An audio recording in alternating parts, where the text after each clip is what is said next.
मुझसे कहो कि यार मुझे ना बस एक ही म्यूचुअल फंड में अपने पैसे इन्वेस्ट करने हैं, मुझे कोई एक ऐसा म्यूचुअल फंड बताओ जिसमें रिस्क मिनिमम टू मिनिमम हो लार्ज कैप कैटेगरी की तरह, लेकिन हाँ उसके रिटर्न्स अच्छे और कंसिस्टेंट होने चाहिए और लार्ज कैप कैटेगरी से थोड़े से ज्यादा रिटर्न्स होने चाहिए।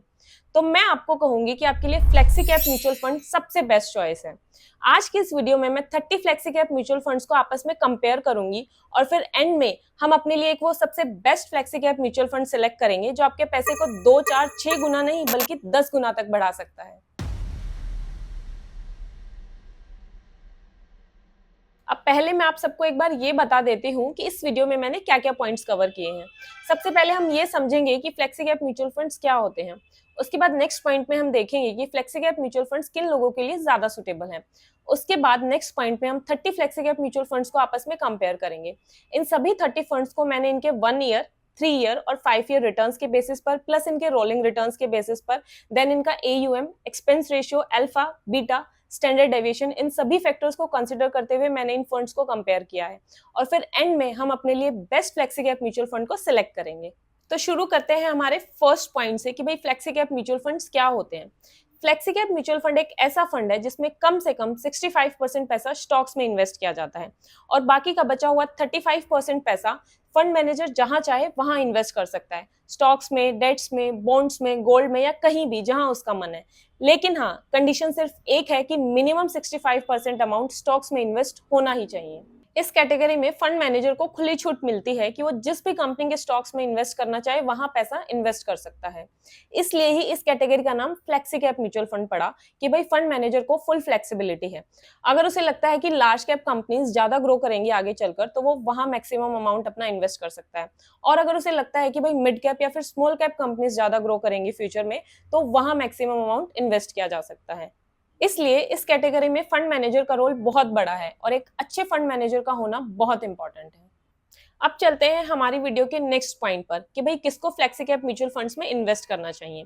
पहला, अगर आप अपने पैसे पर थोड़ा बहुत रिस्क लेने के लिए रेडी हो तो आप फ्लेक्सी कैप म्यूचुअल फंड्स में इन्वेस्ट कर सकते हो, लेकिन अगर आप अपने पैसे पर बिल्कुल भी रिस्क नहीं लेना चाहते तो आप फ्लेक्सी कैप फंड्स की बजाय लार्ज कैप या फिर इंडेक्स फंड्स की तरफ जा सकते हो। Best large cap mutual funds पर मैं ऑलरेडी एक वीडियो अपने चैनल पर अपलोड कर चुकी हूँ, लिंक मैंने डिस्क्रिप्शन बॉक्स में दिया है, आप चाहो तो इस वीडियो के बाद वो वीडियो भी देख सकते हो। दूसरा, अगर आप अपने रिटर्न्स के लिए 5-7 साल का वेट कर सकते हो तो फ्लेक्सी कैप म्यूचुअल फंड्स आपके लिए बेस्ट चॉइस है, यानी कि फ्लेक्सी कैप म्यूचुअल फंड्स एक लॉन्ग टर्म इन्वेस्टमेंट ऑप्शन है। और तीसरा ये है कि आपको अलग अलग म्यूचुअल फंड्स में इन्वेस्ट करने की जरूरत नहीं है। जैसे कि मैंने बहुत सारे लोगों को देखा है कि उनके पोर्टफोलियो में ना 8-10 फंड्स भरे होते हैं, 2 लार्ज कैप मिलेंगे, 2 फिर मिड कैप मिलेंगे, 2-3 स्मॉल कैप भी होंगे, 1-2 सेक्टरल फंड्स भी उन्होंने ले रखे होते हैं। अब इतने सारे म्यूचुअल फंड्स को ट्रैक करना थोड़ा मुश्किल है और एक टाइम टेकिंग प्रोसेस है। तो अगर आप फ्लेक्सी कैप म्यूचुअल फंड में अपना पैसा इन्वेस्ट करते हो तो आप इस एक ही फंड के थ्रू इन सभी सेक्टर्स को कवर कर सकते हो। अब चलते हैं हमारी वीडियो के मेन टॉपिक पर, जिसमें मैं 30 फ्लेक्सी कैप म्यूचुअल फंड्स को आपस में कंपेयर करूंगी इनकी एज, एयूएम, 1 ईयर, 3 ईयर और 5 year return, expense ratio, alpha, beta, standard deviation और रोलिंग रिटर्न्स के बेसिस पर, और फिर एंड में हम अपने लिए best flexi cap mutual fund को सिलेक्ट करेंगे।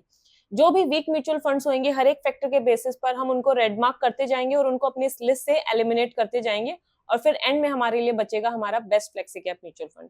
तो सबसे पहले हम अपनी इस लिस्ट में से उन म्यूचुअल फंड्स को एलिमिनेट करेंगे जो अभी रिसेंटली 2-3 साल पहले ही लॉन्च हुए हैं, क्योंकि हमारे पास इन फंड्स का सफिशिएंट डेटा अवेलेबल नहीं है, ना ही हमारे पास इनके रिस्क पैरामीटर्स अवेलेबल हैं, तो एक अच्छा डिटेल्ड और कॉम्प्रिहेंसिव एनालिसिस हम नहीं कर सकते इन फंड्स का। तो ऐसे टोटल 8 म्यूचुअल फंड्स हैं जो अभी रिसेंटली ही लॉन्च हुए हैं, तो मैं इन 8 फंड्स को अब रेड मार्क करती हूँ और अपने इस लिस्ट से फिल्टर आउट करती हूँ।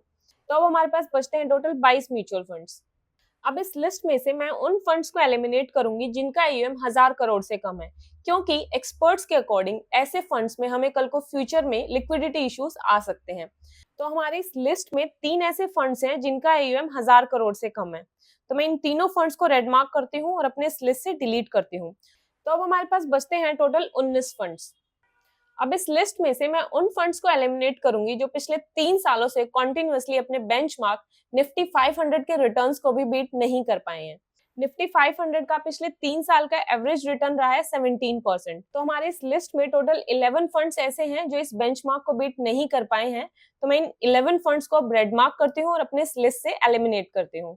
तो अब हमारे पास बच गए टोटल 8 फंड्स। अब इन 8 फंड्स को मैं इनके 1 year, 3 year, 5 year returns, expense ratio, alpha, beta और स्टैंडर्ड डेविएशन के बेसिस पर कंपेयर करूंगी। अगर हम 1 साल के रिटर्न्स देखें तो 1 साल के अंदर अंदर सबसे ज्यादा रिटर्न्स दिए हैं क्वांट फ्लेक्सिकैप फंड ने 60.67%। तो 1 ईयर रिटर्न की कैटेगरी में मैं क्वांट फ्लेक्सिकैप फंड को ग्रीन मार्क करती हूँ। अब हम देखते हैं कि 3 ईयर रिटर्न्स में सबसे बेस्ट परफॉर्मेंस किस फंड की रही है। तो यहाँ पर भी सबसे ज्यादा रिटर्न्स क्वांट फ्लेक्सिकैप फंड ने दिए हैं पिछले 3 सालों में 36.49%। तो अगर किसी ने इस फंड में 8 साल पहले लमसम 1 लाख रुपए इन्वेस्ट किए होते तो आज के दिन वो पैसे बढ़कर 10 गुना से भी ज्यादा हो जाते। अब हम देखते हैं 5 ईयर रिटर्न सबसे ज्यादा किसके रहे हैं। तो यहाँ पर भी क्वांट फ्लेक्सिकैप फंड ने ही बाजी मारी है, 31.76% रिटर्न्स दिए हैं पिछले 5 सालों में। तो तीनों ही कैटेगरी में 1 ईयर, 3 ईयर और 5 ईयर रिटर्न्स में सबसे अच्छी परफॉर्मेंस क्वांट फ्लेक्सिकैप फंड की रही है। अब हमारा नेक्स्ट फैक्टर ऑफ कंपैरिजन है एक्सपेंस रेशियो। ये एक्सपेंस रेशियो क्या होता है? देखो, एक म्यूचुअल फंड कंपनी को ना बहुत सारे खर्चे करने होते हैं। जो उसने फंड मैनेजर्स अपॉइंट किए होते हैं उनकी फीस पे करनी होती है, देन एडमिनिस्ट्रेशन एक्सपेंसेस होते हैं, एडवर्टीजमेंट का खर्चा होता है, प्लस सेबी भी कुछ फीस चार्ज करता है। तो ये जितने भी एक्सपेंसेस होते हैं ना, ये सब एक्सपेंस रेशियो के अंडर आते हैं। एक्सपेंस रेशियो जिस फंड का जितना कम हो वो फंड उतना ही अच्छा होता है। That is lower the expense ratio better the fund is. तो अगर हम अपने इस लिस्ट में देखें तो सबसे कम एक्सपेंस रेशियो है पराग पारिक फ्लेक्सिकैप फंड का 0.6%। तो एक्सपेंस रेशियो की कैटेगरी में मैं इस फंड को ग्रीन मार्क करती हूँ। अब हमारा नेक्स्ट फैक्टर ऑफ कंपैरिजन है अल्फा। अल्फा हमें बताता है कि एक पर्टिकुलर फंड ने अपने बेंचमार्क के कंपैरिजन में कितने परसेंट ज्यादा रिटर्न्स दिए हैं। यानी कि जिस फंड का जितना ज्यादा हाई अल्फा होगा वो फंड उतना ही ज्यादा हाई परफॉर्मिंग होगा। That is higher the alpha better the fund is. तो अगर हम अपनी इस लिस्ट में देखें तो सबसे हाई अल्फा है क्वांट फ्लेक्सिकैप फंड का 12.26। तो अल्फा की कैटेगरी में मैं क्वांट फ्लेक्सिकैप फंड को ग्रीन मार्क करती हूँ। अब हमारा नेक्स्ट फैक्टर ऑफ कंपैरिजन है बीटा। बीटा हमें बताता है कि किसी भी फंड के अपने बेंचमार्क के कंपैरिजन में वॉलेटिलिटी कितनी है। यानी कि जब मार्केट में चेंजेस होते हैं और बेंचमार्क ऊपर या नीचे जाता है तो वो फंड कितना ऊपर या नीचे जाता है। जैसे कि अगर किसी फंड का बेंचमार्क निफ्टी 100 है और निफ्टी 100 किसी एक पर्टिकुलर डे पर 2% से ऊपर या नीचे गया तो ये बीटा हमें बताता है कि वो फंड कितने परसेंट से ऊपर या नीचे जाएगा। सो lower the beta better the fund is. अगर किसी फंड का बीटा 1 से कम है यानी कि वो फंड उतना ही ज्यादा कम इफेक्ट होता है मार्केट चेंजेस से। अगर वो फंड मार्केट चेंजेस से कम इफेक्ट होएगा यानी कि वो फंड ज्यादा स्टेबल है, और अगर वो फंड ज्यादा स्टेबल है इसका मतलब वो फंड कम रिस्की है। तो हम उस फंड को प्रेफरेंस देंगे जिसका बीटा सबसे कम होगा, क्योंकि वो फंड सबसे ज्यादा स्टेबल और कम रिस्क वाला होगा। तो अगर हम अपने इस लिस्ट में देखें तो सबसे कम बीटा है पराग पारिक फ्लेक्सिकैप फंड का 0.66। तो बीटा की कैटेगरी में मैं इस फंड को ग्रीन मार्क करती हूँ। अब हमारा नेक्स्ट फैक्टर ऑफ कंपैरिजन है स्टैंडर्ड डेविएशन। स्टैंडर्ड डेविएशन हमें ये बताता है कि कोई भी फंड अपने एवरेज रिटर्न से कितना ज्यादा फ्लक्चुएट करता है, यानी कि उसके एक्चुअल रिटर्न्स उसके एवरेज रिटर्न के कंपैरिजन में कितना ज्यादा ऊपर या नीचे जाते हैं। जैसे कि अगर किसी फंड का स्टैंडर्ड डेविएशन 10% है और उसके जो एवरेज रिटर्न्स रहे हैं वो है 30%, तो इसका मतलब ये है कि उस फंड ने 30+10 और 30-10 की रेंज में रिटर्न्स दिए हैं। यानी कि उसके मैक्सिमम रिटर्न्स 40% तक गए हैं और मिनिमम रिटर्न्स 20% तक गए हैं। सो lower the standard deviation much better, predictable and stable the fund is. तो अगर हम स्टैंडर्ड डेविएशन की कैटेगरी में देखें तो सबसे कम स्टैंडर्ड डेविएशन है हमारा पराग पारिक फ्लेक्सिकैप फंड का 11.32। तो स्टैंडर्ड डेविएशन की कैटेगरी में मैं पराग पारिक फ्लेक्सिकैप फंड को ग्रीन मार्क करती हूँ। तो अब ऑल ओवर इन 8 फंड्स में से जो 2 सबसे बेस्ट फंड्स हमारे सामने निकल कर आ रहे हैं वो है पराग पारिक फ्लेक्सिकैप फंड और क्वांट फ्लेक्सिकैप फंड। लेकिन सिर्फ इनके रिटर्न्स और ये रिस्क फैक्टर्स के बेसिस पर मैं ये डिसाइड नहीं कर सकती कि यही दोनों सबसे बेस्ट हैं।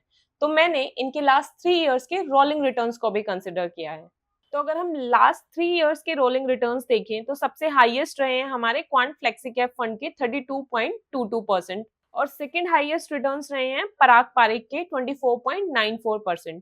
तो अब रोलिंग रिटर्न्स देखने के बाद भी ना हम ये श्योर हो गए हैं कि भाई यही दोनों फंड सबसे बेस्ट हैं। अब हमें ये डिसाइड करना है कि इन दोनों फंड्स में से किस कैटेगरी ऑफ इन्वेस्टर के लिए कौन सा फंड ज्यादा सुटेबल रहेगा। तो अगर आप एग्रेसिव इन्वेस्टर की कैटेगरी में आते हो यानी कि आपको हाई रिटर्न्स चाहिए, भले ही उसके लिए आपको हाई रिस्क ही क्यों ना लेना पड़े, तो आप क्वांट फ्लेक्सी कैप फंड की तरफ जा सकते हो, क्योंकि इस फंड के रिटर्न्स भी सबसे ज्यादा रहे हैं पिछले 1 साल में, 3 साल में और 5 साल में, और इसका रिस्क भी सबसे ज्यादा रहा है। बीटा 1 से ज्यादा है और स्टैंडर्ड डेविएशन भी सबसे ज्यादा है 17.73। तो एग्रेसिव इन्वेस्टर्स के लिए I would suggest quant flexi cap fund. लेकिन अगर आप मॉडरेट इन्वेस्टर की कैटेगरी में आते हो, यानी कि आपको अच्छे रिटर्न्स के साथ साथ अपने रिस्क को मैनेज करते हुए चलना है, तो आई वुड सजेस्ट कि आप पराग पारिक फ्लेक्सी कैप फंड को प्रेफरेंस दो। इसके रिटर्न्स भी अच्छे रहे हैं, प्लस इसका बीटा और स्टैंडर्ड डेविएशन भी सबसे कम रहा है, इसका एक्सपेंस रेशियो भी कम है। So moderate investors can go with Parag Parikh fund. तो ये थी मेरी आज की वीडियो, जिसमें मैंने best flexi cap mutual fund के बारे में बात करी। अगर आपको मेरी ये वीडियो अच्छी लगी तो इसे लाइक करें, कमेंट सेक्शन में अपने थॉट्स को जरूर लिखें। अगर आप चैनल पर नए हैं तो चैनल को सब्सक्राइब करें।